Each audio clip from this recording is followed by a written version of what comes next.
Monsieur Rousseau, bonjour. Vous êtes conseiller général depuis 2002. Pourquoi vous êtes-vous présenté à cette élection? Eh bien, je me suis présenté à cette élection, d'une part parce que je pense qu'il fallait faire vivre notre philosophie, nos convictions. Et donc, comme j'étais le conseiller général sortant, il me semblait pertinent de continuer cette œuvre. De plus, le rôle de conseiller général, disons, permet quand même d'aborder certains problèmes départementaux qui sont quand même en relation étroite avec les problèmes locaux. Il y avait donc aussi cette osmose nécessaire entre ce qui peut se décider au département et les besoins recensés sur les territoires. Et au vu des 2 premiers mandats que j'ai effectués, et vu un petit peu les retours, non pas que j'attendais, mais que j'ai constaté, eh bien, il m'a semblé opportun d'être à nouveau candidat à cette élection. Vous êtes depuis 2008 président de la communauté de communes Terre de Camargue. Quelle corrélation y a-t-il entre ces 2 structures, c'est-à-dire la communauté et votre poste de conseiller général? Eh bien, pour celui-là que je vais disparaître, c'est un des seuls territoires dont le périmètre est exactement identique en ce qui concerne l'élection cantonale et la communauté de communes. Alors en fait, c'est un territoire que je connais bien, puisque,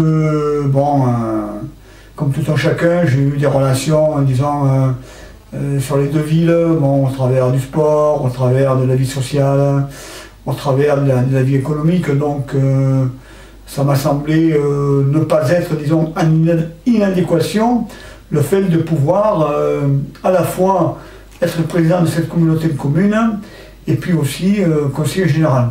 De plus, comme les communautés de communes sont quand même des établissements, ce ne sont pas des collectivités, contrairement à ce que l'on peut penser. Ce sont des établissements qui sont tout neufs. Mon expérience, mon vécu d'élu me permettait une certaine légitimité dans ce poste. Et écoutez, on fera le bilan. On fera le bilan au bout de 6 ans. On verra bien ce qui a été pour le territoire, disons, pertinent, ce qui a été intéressant de mettre en œuvre. Et comme je le disais précédemment, c'est vrai que c'est quand même à l'échelle de ce territoire une identité forte avec des communes pour autant différentes les unes des autres, mais qui ont un socle commun. C'est celui de la Camargue, c'est celui du Vidourle, c'est celui de la zone littorale, et j'ai mis beaucoup de cœur, peut-être un peu trop d'ailleurs, ça m'a joué quelques petits problèmes, mais vraiment je me suis régalé. Alors à l'avenir, on verra bien. Le gouvernement Sarkozy souhaitait fusionner en quelque sorte le conseil régional et le conseil général pour élire des conseillers territoriaux, donc éliminant les doublons de compétences et diminuant par là même le nombre de conseillers. Pensez-vous que l'analyse à l'époque était judicieuse? Eh bien, moi je le pense en fait. Je ne pense pas qu'il faille supprimer des échelons, mais pour autant je pense qu'il faut quand même se recentrer sur les compétences. Donc, existe peut-être l'électoralisme primaire qui fait qu'une collectivité veuille à un moment donné balayer si large pour conquérir un électorat encore plus large. Mais aujourd'hui, pouvons-nous nous permettre d'avoir un tel raisonnement et une telle ambiguïté? Je ne le pense pas.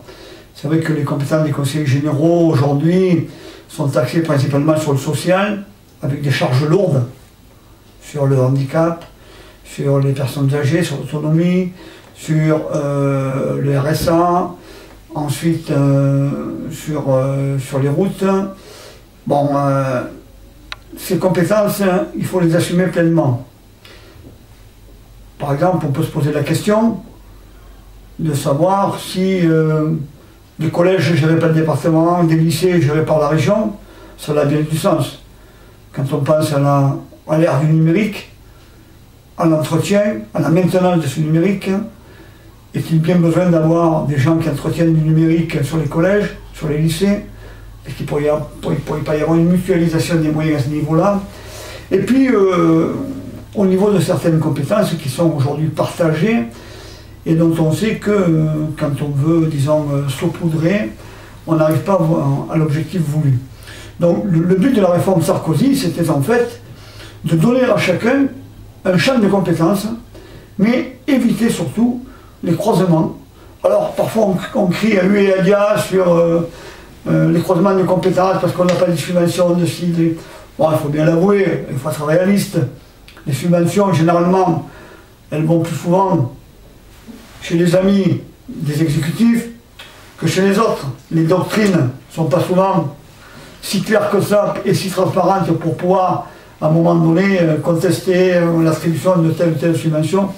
Donc moi je crois fermement quand même que le recentrage des compétences, aujourd'hui, dans le monde que nous vivons, dans la structuration politique de notre pays, est quand même une bonne chose. Et cette réforme allait dans ce sens. Le gouvernement Ayrault veut redécouper les territoires et élire des conseillers généraux binominaux paritaires.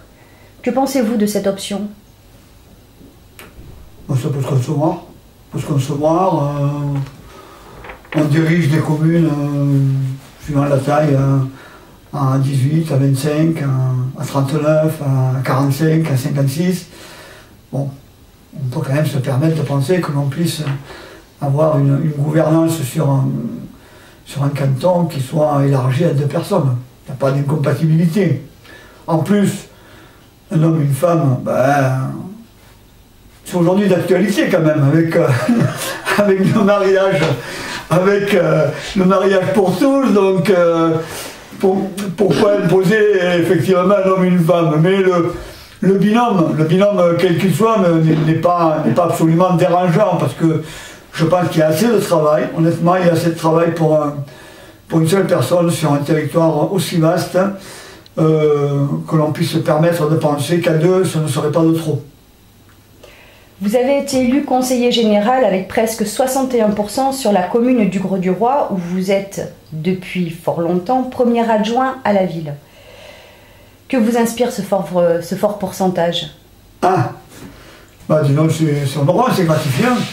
Ça veut dire que un certain nombre de nos concitoyens localement m'apprécient en tant que personne, apprécient aussi mon investissement, apprécient peut-être mes points de vue sur le côté humain et sur le côté social. Bon, peut-être aussi que, étant un enfant du pays, peut-être que bon, ben, j'ai une connaissance aussi de ce territoire qui fait que, eh bien, j'en suis parti aussi de ce territoire, ce qui m'a permis aussi d'appréhender les gens d'une autre façon, l'être humain d'une autre manière, et de dire que bon, ben, ceux qui ont choisi de venir vivre chez nous, ils sont les bienvenus et autant de mérite que ceux qui y sont nés. Donc, d'ailleurs, notre ville, sur le plan démographique, est en pleine expansion.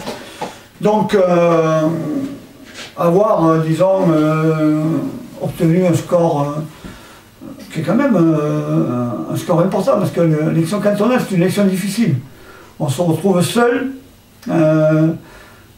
face à un électorat, bien que l'on ait été accompagné.